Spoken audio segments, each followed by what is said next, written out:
জনগণ নির্বাচনমুখী হলে কোনো ষড়যন্ত্রই ভোট বানচাল করতে পারবে না বলে দাবি করেছেন স্বরাষ্ট্র উপদেষ্টা জাহাঙ্গীর আলম চৌধুরী।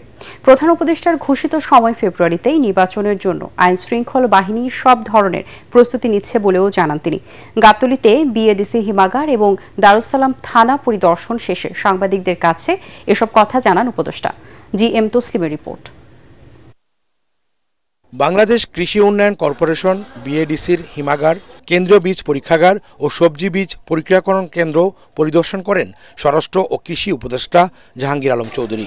এই সময় তিনি সাংবাদিকদের জানান, আগামী ফেব্রুয়ারিতে জাতীয় নির্বাচনকে কেন্দ্র করে আইন শৃঙ্খলা বাহিনীর সব ধরনের প্রস্তুতি রয়েছে।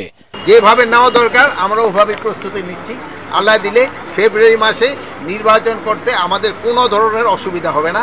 আমাদের চিফ অ্যাডভাইজার, মাননীয় চিফ অ্যাডভাইজার যে রোড ম্যাপটা মানে ডেটটা বলে দিচ্ছে, আমার রোড ম্যাপটা তো ইলেকশন কমিশন দিবে, আমরা ওইভাবে আমরা ইলেকশন করার জন্য প্রস্তুতি নিচ্ছি। জুলাই গণ অভ্যুত্থানে লুট হওয়া অস্ত্র এখনও পুরোপুরি উদ্ধার করা সম্ভব না হওয়ায় নির্বাচনের আগে সব অস্ত্র উদ্ধারে পদক্ষেপ নেওয়া হবে কিনা এমন প্রশ্নের জবাবে তিনি বলেন, শুধু নির্বাচন নয়, অবৈধ অস্ত্রের প্রবেশ ঠেকানো ও ব্যবহার রোধে আইন শৃঙ্খলা বাহিনী সবসময় কাজ করছে।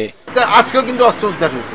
অস্ত্র এদের কিন্তু একটা চলমান প্রক্রিয়া, এটা কিন্তু ডেইলি অস্ত্র উদ্ধার হচ্ছে। ইলেকশনের আগে আমরা আশা করতেছি প্রায় অস্ত্রে আমরা উদ্ধার করে ফেলব। দেশের সীমান্ত আগের চেয়ে এখন অনেক বেশি সুরক্ষিত বলেও মন্তব্য করেন স্বরাষ্ট্র উপদেষ্টা। বৃষ্টির কারণে মাঠে সবজি নষ্ট হয়ে যাওয়ায় বাজারে দাম বাড়ছে বলেও জানান তিনি। GM Taslim, ATN Bangla, Dhaka.